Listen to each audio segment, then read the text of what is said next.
If you enjoy our podcast, please like and subscribe and consider becoming a digital subscriber to the Albuquerque Journal to help us bring you more content like this. You can find this episode and all of our podcasts on the Albuquerque Journal website, abqjournal.com, as well as YouTube, iTunes, and Spotify. See the show notes for a discount code on a digital subscription. Thank you for supporting the Albuquerque Journal, New Mexico's leading news.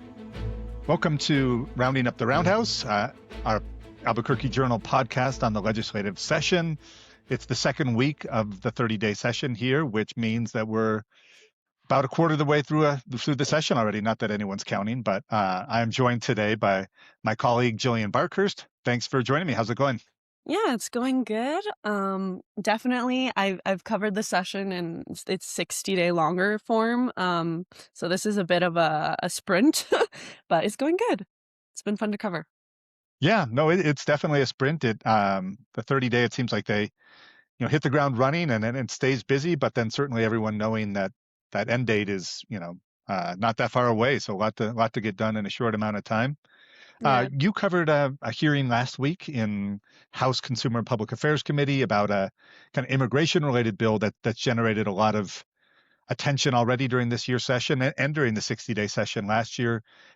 What can you tell folks about that hearing and what the bill is, trying to accomplish?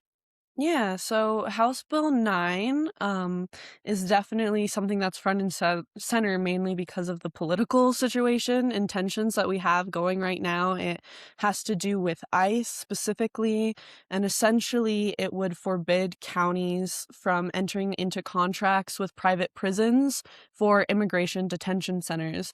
And now that doesn't necessarily mean that all those centers are going to shut down right away, but it could be a roadblock, and it's basically, if it's passed, it's up to ICE how they're going to respond. And legislators that are for it say that basically it's sending a message that New Mexico isn't in the business of operating such centers. And that is my little friend here. But yeah, that's And what was the? Mhm. And Oh, what was kind of I guess the tone or kind of the mood like in the committee hearing? It seemed like it lasted for quite a while, and the bill ultimately did pass on a party line vote. But was there some tension there, or kind of what were some of the exchanges like?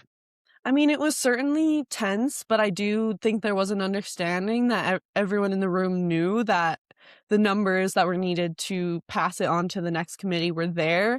And so I kind of got the impression that the two main opponents, which were Representative Stephanie Lord, who represents Torrance County, and Representative John Block, who represents Otero County, essentially I got the impression that they were essentially stalling for time and really wanting to express their concerns because they knew that they were in the minority, and now their concerns were primarily economic because those are the biggest employers in those two counties, if not the biggest, one of the biggest. But yeah, it was certainly tense, and there was a lot of back and forth and arguments about it. Yeah, and you mentioned, I mean, obviously the national kind of political environment regarding ICE has been really heated and only seeming to grow more intense, given some recent events we've seen. Did that come up as well in the hearing, and kind of proponents just talking about how kind of New Mexico fits into this national debate that really seems to be escalating? Yeah, I mean, it certainly came up. It was the very first thing that the bill's sponsor mentioned, is she basically described what we're seeing in other cities, what we're seeing in Minnesota, all of that. And in fact, this didn't happen at the time, but I read a source story this morning about how actually some detainees from Minneapolis are being sent here. So it's certainly very front and center, and it was very front and center of the debate, especially for the people that supported the bill, while the people that did not support it were primarily talking about New Mexico and how this is going to impact us. The people that did support it really were just talking about, a moral imperative to act and what was going on in the rest of the country, and essentially trying to signal that we don't want that kind of, we don't want to be a part of that in any way, essentially. So it was certainly very tense given everything that's going on. Yeah, and I think just for kind of context for folks, I mean, a similar bill did pass the House during last year's session, but ultimately stalled in the Senate. But it seems from what we've been hearing and what we've been told that the Senate is on board with it this year. Governor Michelle Lujan Grisham has added the issue to her call. A kind of allowed legislators to consider it during this year's session. I thought it was interesting that during her State of the State speech, she didn't directly address the issue. She has supported it in the past, but didn't kind of mention it during her speech. And I'm not sure just because of how polarizing or kind of divisive this issue has become, but it does seem like, at least for Democratic legislators, that a lot of them are on the same page that it's time to move this legislation forward. You mentioned a little bit these 3 facilities that are in New Mexico. Is there any indication, how they would respond to this and whether they would, have to close or could still operate in another form if this legislation were to be approved? Yeah, so my understanding is that the 2 facilities that are run by Core Civic essentially could sidestep this whole process by just contracting directly with ICE. And now ICE has been pretty mum on the subject. I've tried to reach out to them. In fact, all my emails started bouncing, so I'm not quite sure what's going on there. But they have not said whether they would seek a direct contract with Core Civic if this bill goes through, because Core Civic owns those 2 facilities. I believe it's Torrance and what's the other one? I'm blanking. But I know that Otero is actually the one that is owned by the county. And so that's the one that's really at risk of closure. And it's actually the biggest facility because it's kind of a transfer facility where people get moved in and out. So there's a high population there. And that one is at the biggest risk of closure because it's actually run by the county itself.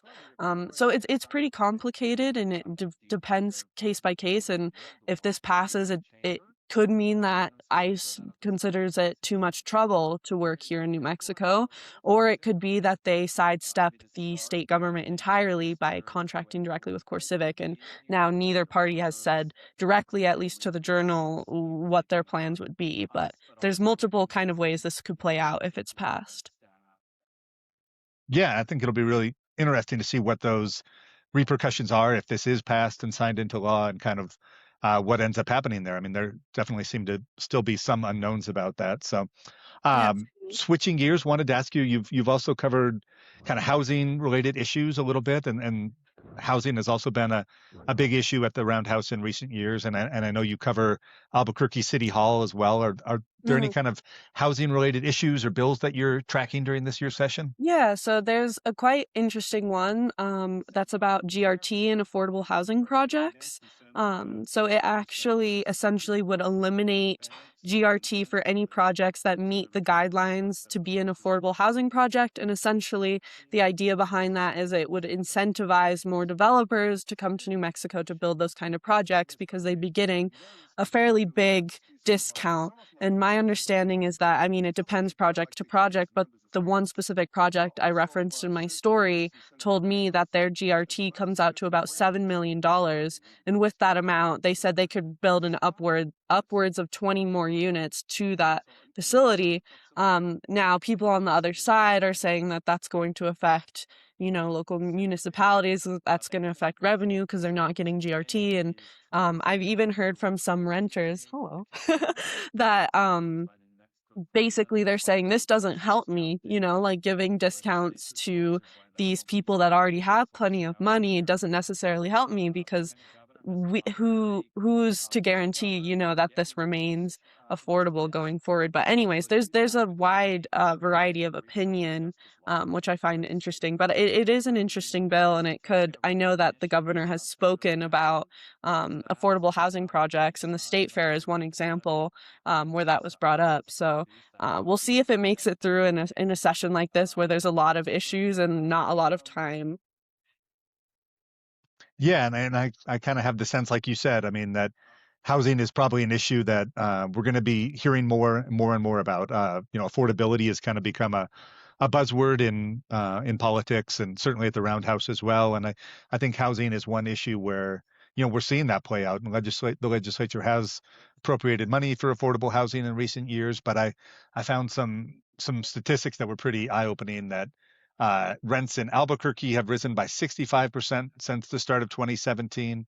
and in Santa Fe County by 73% since the start of 2017. So clearly, it seems like a lot of housing costs have been growing more rapidly than people's salary levels, and I think that's an issue that the legislature is still kind of figuring out what the right response to that is, especially when you're trying to kind of create legislation that would apply to other parts of the state as well. But I think that's something the city of Albuquerque is dealing with. Obviously, in Santa Fe, cost of living is a big issue, but I'm sure we'll both be kind of watching that issue going forward. Yeah, absolutely.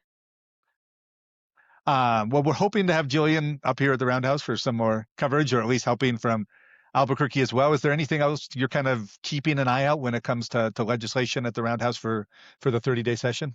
Yeah, something that definitely interests me is there's a push to make some amendments to the the Assisted Outpatient Treatment Act. In other places, it's called Kendra's Law. Essentially, it's involuntary commitment in certain cases where people are considered to be a danger to themselves and others. And it's kind of been put a little bit to the forefront, it seems like.